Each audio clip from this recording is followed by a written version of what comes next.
Hi, everybody. While I'm just sharing my screen here, I just introduced myself. So as Sylvia had said, I'm the head of ESG Impact at Camper. And it's really a lovely opportunity to be able to speak with you here all today. And as mentioned, I'm going to talk in English porque mi español es un poquito fatal cuando voy a hablar con temas más delicados, más complicado. So for that reason, I apologize, but I'm going to speak to you today in English. Okay, I hope everybody can see my screen. Sylvia, is that okay with you? Yes, perfect. Okay, great. Okay, feel free to interrupt if there's any themes that are not clear, or if there's something that you prefer that that you would like me to explain a little bit more. I'm super happy to go back over that. So first of all, let me begin, because I'm sure that most of you know about Camper if you are based in Spain. But for those of you that don't, Camper is a contemporary Spanish brand and was founded just over 46 years ago here in Mallorca, in fact, where I am today. Its roots stem back much, much further than that, though, because the great-grandfather of the founder of Camper, he started making shoes around 1877. That's him pictured in the middle there. And today, Camper is one of the very few family businesses left in its sector. And it's now run by the fourth generation of the family, Miguel Flucher, and he took over as CEO in 2012. So currently, Camper has around 300 directly owned stores, and it has a strong franchise model in Asia. And we also have a wholesale distribution model network globally. We make around 500 shoes each season. Predominantly, that's leather shoes, but we make a really broad selection of shoes, as well, you're going to see in a minute. And we sell around 1,000 SKUs, so 1,000 shoe typologies online, more or less at any one time.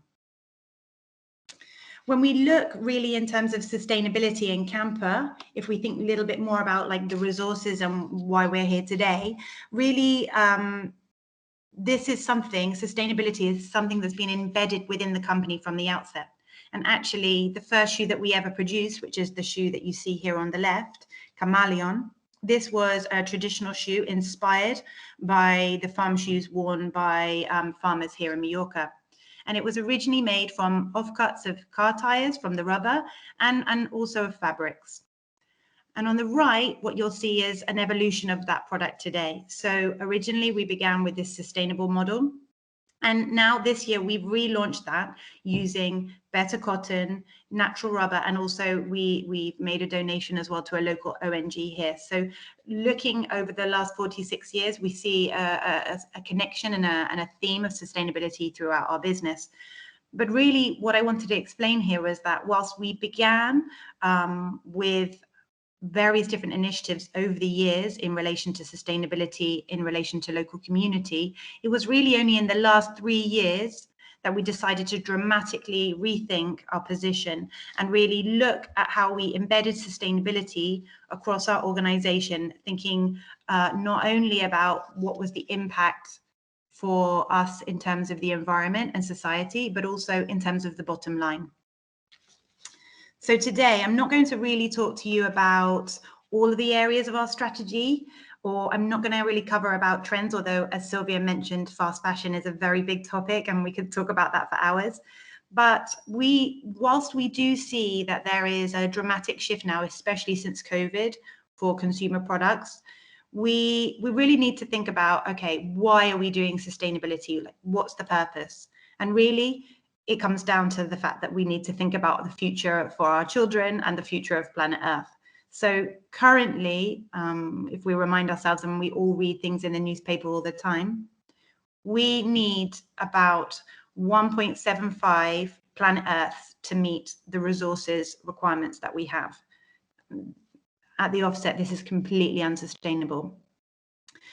And specifically within footwear, we are creating and we are making billions of pairs of shoes each year, and we're throwing away around 300 million pairs of shoes each year, which mostly are ending up in either landfills, and some are going into second-hand markets, but they're going to countries within Africa where they also end up as pollution, or they actually create an unstable economic balance and are ruining local economies in terms of local trade. So the impact, not only of obviously what's going on with all companies, but specifically footwear, it's a big challenge.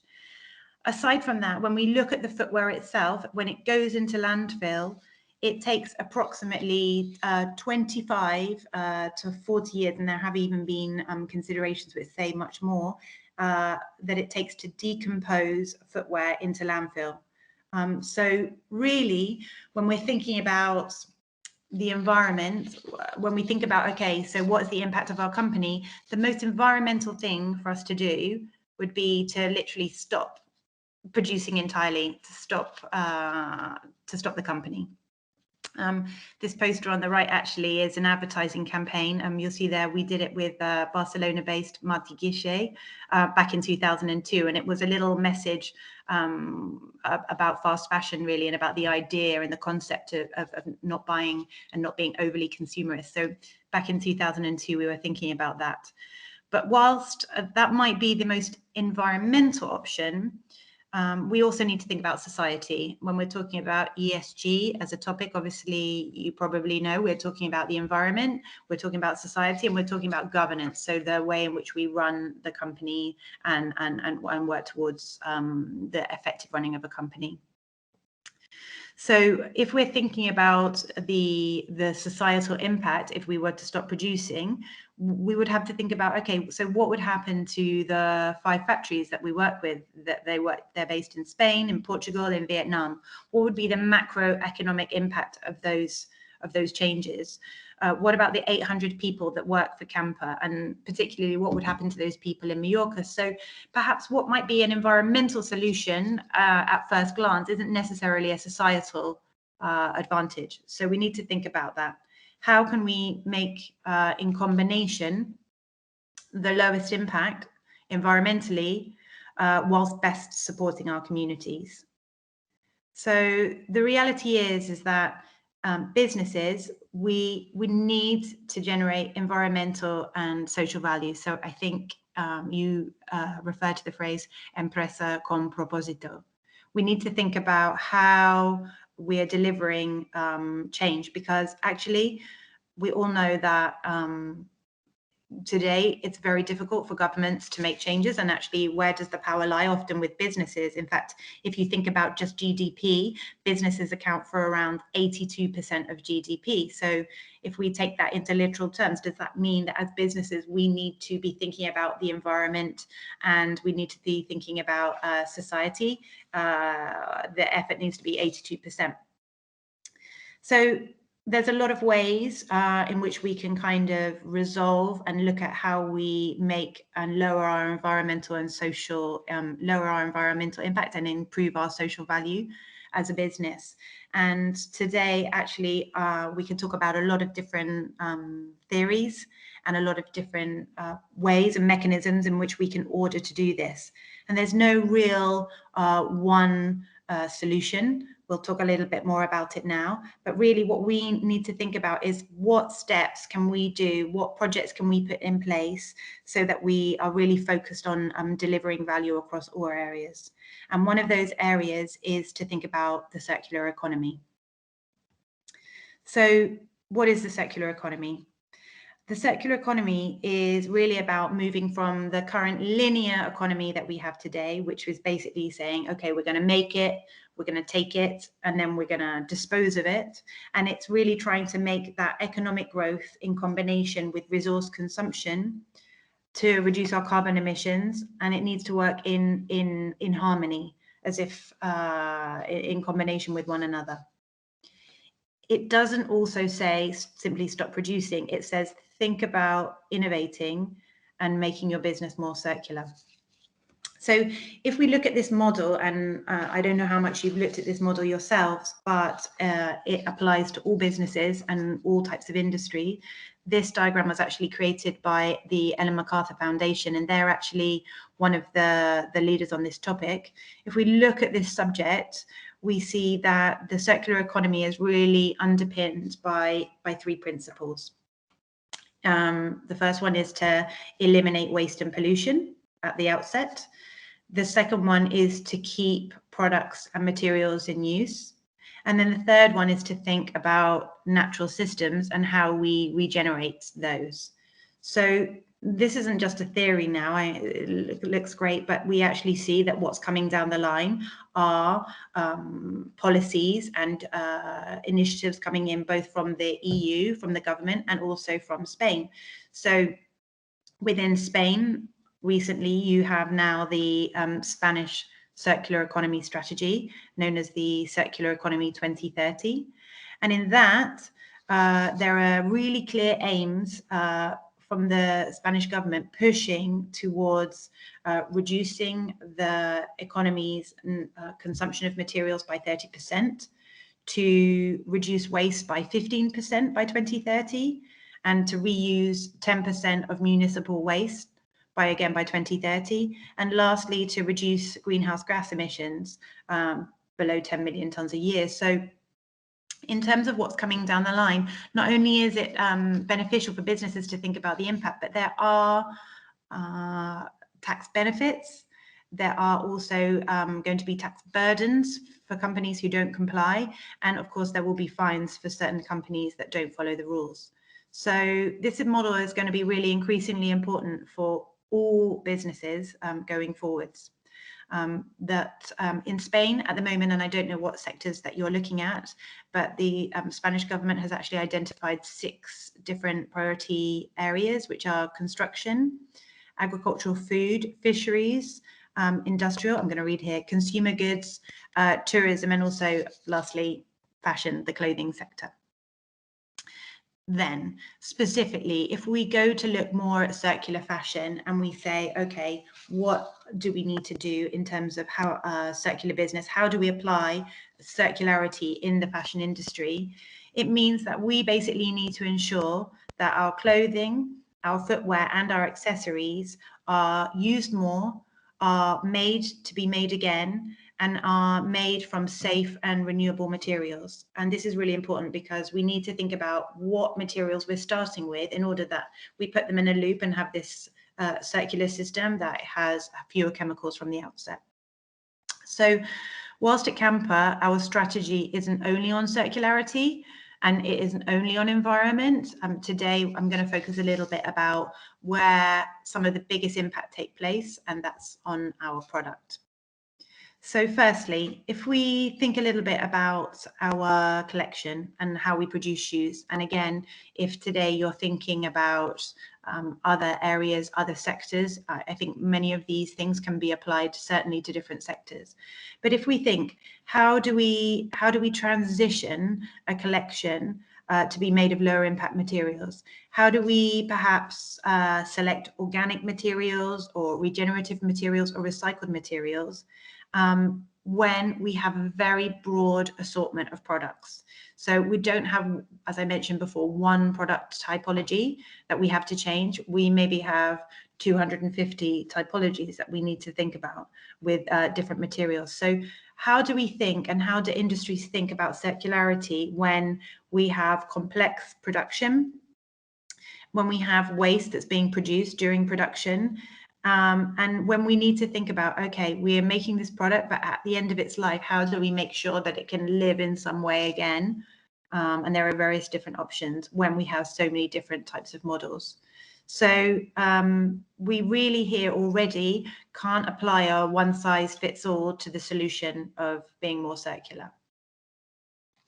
When we think also about components, I think this is quite special to footwear, perhaps within the apparel industry. But if we're thinking about a shoe, we're talking about a product that's made of many different components, potentially up to 30, and also many different materials. So if we're talking about within the fashion sector, a t-shirt, obviously a t-shirt could be a one piece made of cotton using a cotton thread, and pretty much that's it. With footwear, we're talking about multiple parts.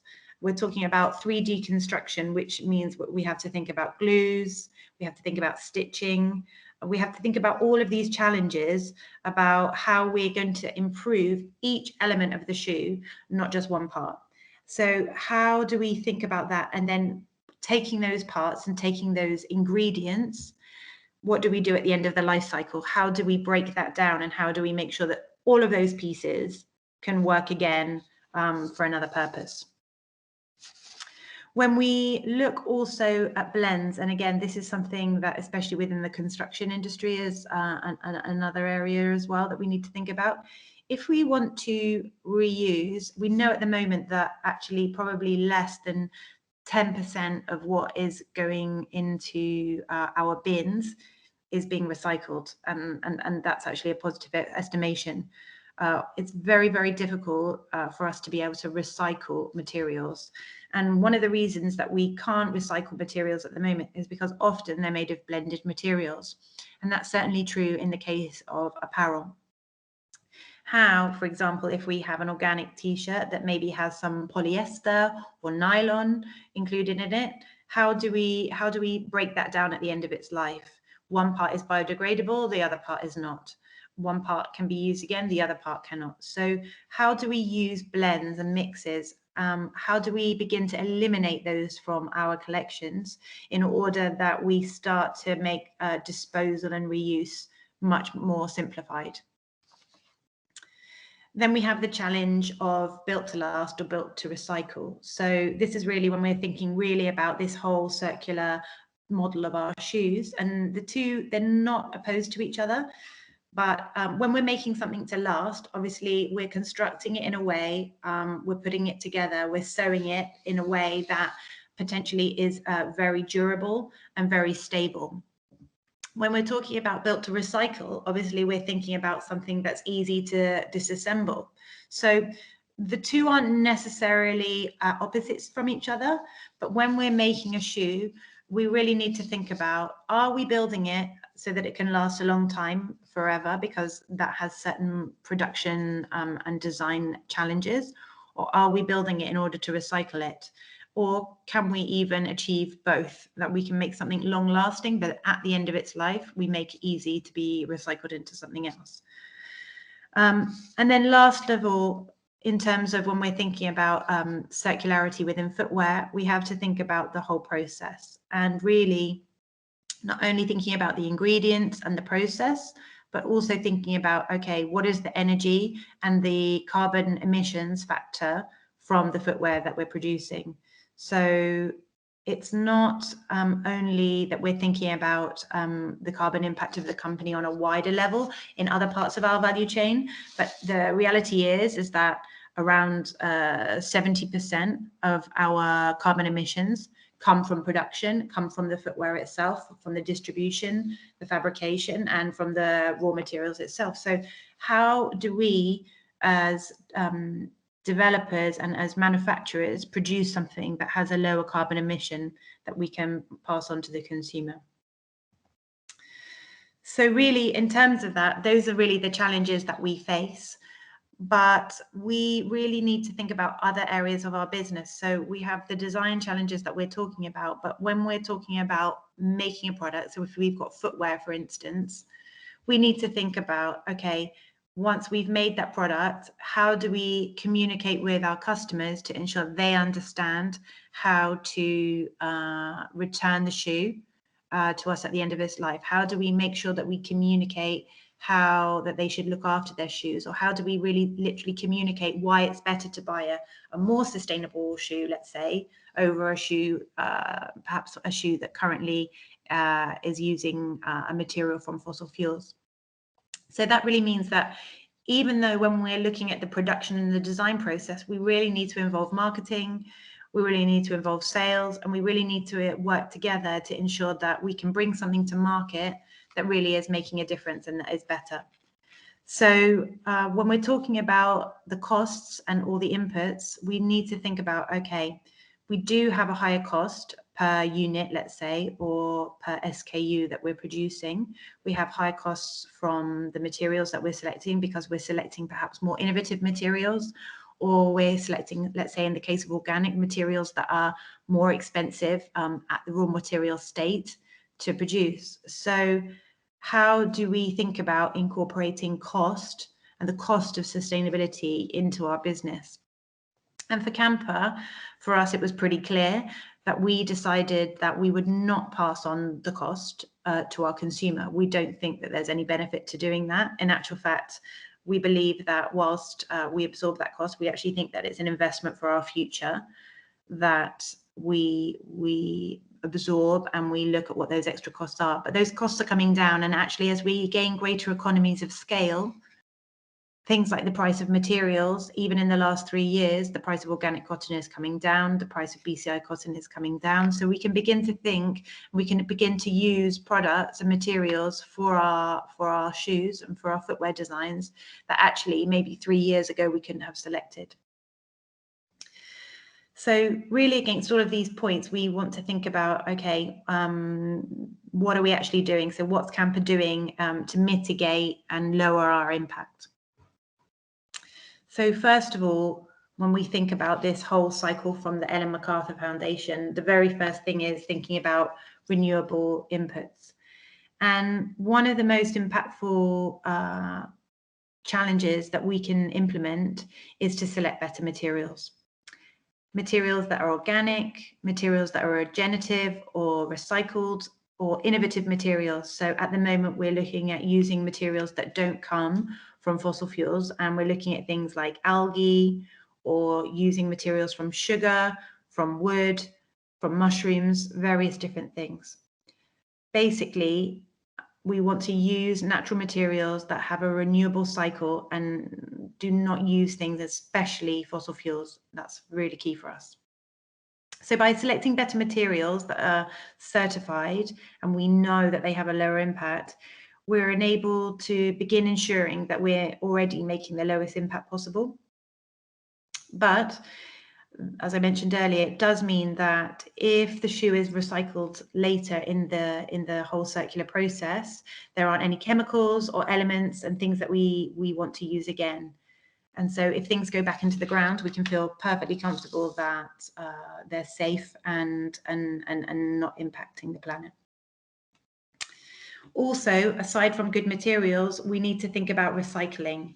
And here we have this year, it's been super. We've launched 2 models that are fully circular, our first 2 fully circular models that are fully recyclable. And this shoe is basically a shoe that at the end of its life can be completely ground down and made into a new shoe.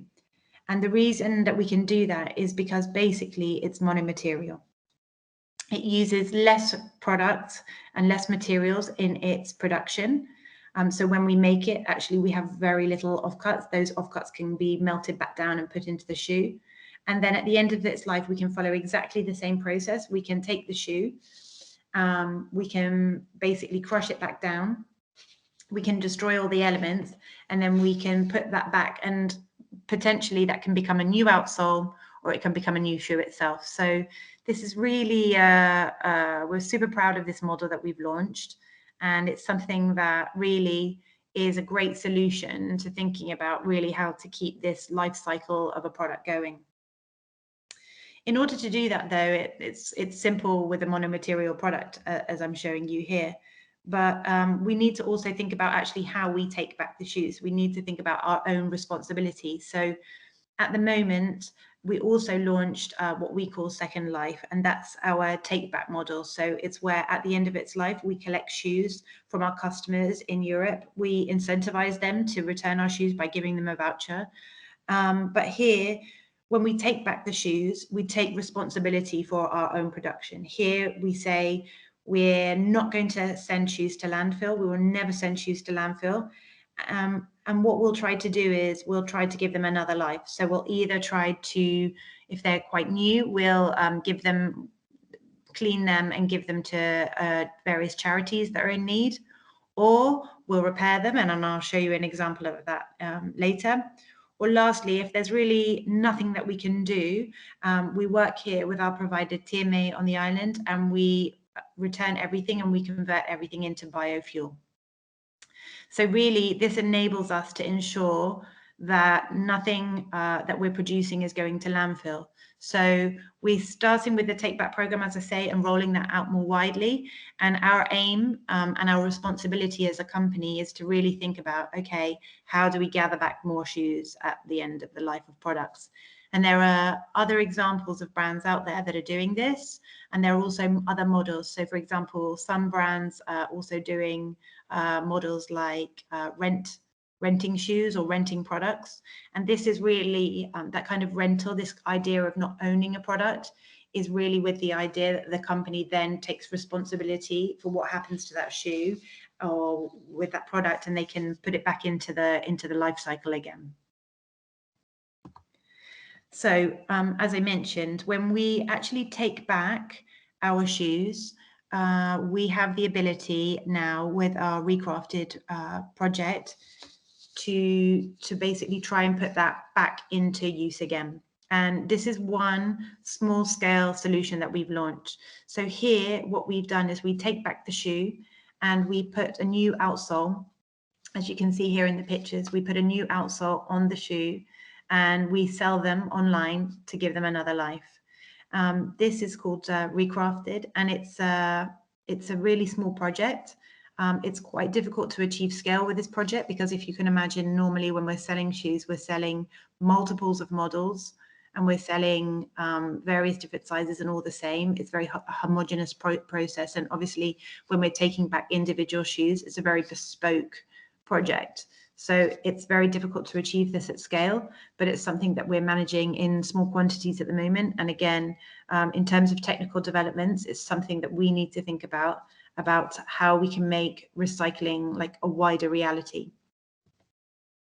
When we're also designing, we can also think about, okay, not only about taking our own shoes back and converting our shoes into something else or a new shoe, but we can also think about how we take back other products and services and give them a circular life. So this is an example that we launched back in the summer with North Sails, and these bags, and there's an entire collection made of leftover sails from boats. And again, this is sails that have been used that have then been given to us, and we've managed to basically reconvert them. And it's fantastic because this is an extremely durable material. It's something that's really long lasting. So if we again can give it a second life and we can turn it into something else, it means that we have created not only something quite unique and quite beautiful, but it means that we can really think about giving it a circular life. And then lastly, when we're thinking about circularity and we're thinking about in this Ellen MacArthur circular model, we need to think about consumer and the consumer ownership. So how do we make a product last? And here we're talking about emotional durability and we're talking about physical durability. So firstly, we want to make products that people desire to have for a long time. So again, this is against fast fashion, but it's saying we want to have something that is relevant today and in 5 years' time. We also like to think about how we can extend the life of our products. So our Pelota shoe, which celebrated its 25th anniversary last year, this is probably the shoe that many of you may recognize as being very camper. It's probably our most iconic shoe. We gave this shoe a lifetime guarantee. So we guarantee that this shoe will last not only forever, and if it doesn't last forever, we will replace the outsole or we'll replace the laces or parts that you might need if it needs repairing. But basically this shoe is something that is for sure going to be the future that we're going to start to see more of, which is products that are guaranteed to last for life. So it won't only be things like suitcases that will have a lifetime guarantee on it, but it will be more products and services. In addition to that, we also have a responsibility not only to encourage consumers to buy in this kind of way and to buy this kind of product, but we also have a responsibility to think about, okay, how can we encourage consumers to extend the life of their shoes? So this is something that's not particularly our responsibility, but we must think about how our consumers can really work to do that. So whether that be done by offering guides on how to clean your shoes and care for your shoes, or offering products which can help extend the life of shoes, such as waterproofing or cleaning products. We also as well have launched several trials in Spain and across Europe, which is a repair service, which basically does either small repairs or larger repairs, which we're trialing at the moment to see how we can basically ensure that the customers, if they have a product that they love, can make sure that it lasts for a lot longer. And really this is, aside from being something that we have to take a responsibility for, it's actually something that has potential revenue stream. So if we can sell a product or sell a service on top of the product itself, it enables us to think about, okay, we'll sell one shoe, but we'll repair it several times. So there are different ways that brands can think about how they can find alternative revenue streams when they're thinking about the circular economy.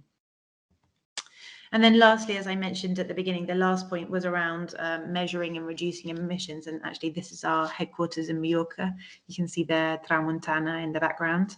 So really, all of those projects and all of this context needs to come as a part and within us working to reduce our emissions. And we can do that through basically using green energy, looking for alternative sources.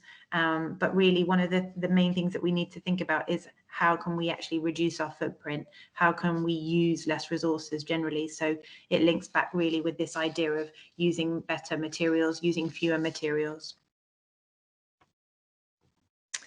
So really to sum up, and I hope I haven't dashed through that too quickly, integrating sustainability, there's many ideas which can go towards creating this journey of transformation. And really, depending on the industry, depending on the issue, and even within the business itself, depending on the topic that you're trying to resolve, there's really no one innovation that can solve all of our problems. So we really need to think, and now is a fantastic opportunity in industry to think about innovation, to rethink the ways that we've been doing things. In some respects, it's about returning to the way we did things before, and in other ways, it's about looking at new innovations in business. And really, whilst I've been talking about how all of these things go towards making a lower impact, as I mentioned before at the beginning, really this kind of innovation and this kind of change program within companies is actually one that's very beneficial for the longevity and the profitability of the company. I really believe that actually companies that move with a sustainability approach will be companies that will be lasting through to the future. They will be the ones that will evolve and continue with success. So we see already that products, even within our own sector, many of our peers and our partners are reporting that when they're looking at sustainable products, their sustainable products are now selling around 3 times faster than traditional products. So there's a profitable aspect to be had from this. And also, I think for employees, if we look at the business itself and employees that work for a company, we know, I think McKinsey made a report and they say that companies that have sustainability embedded in their companies, they have 55% higher employee loyalty, and actually that people are much more happy and proud to work in a company. So without even thinking of the context of the laws that are coming down the line, the policies that are coming from Europe, there's definitely huge benefits to be had from this. And so innovating and this journey of circularity is vital.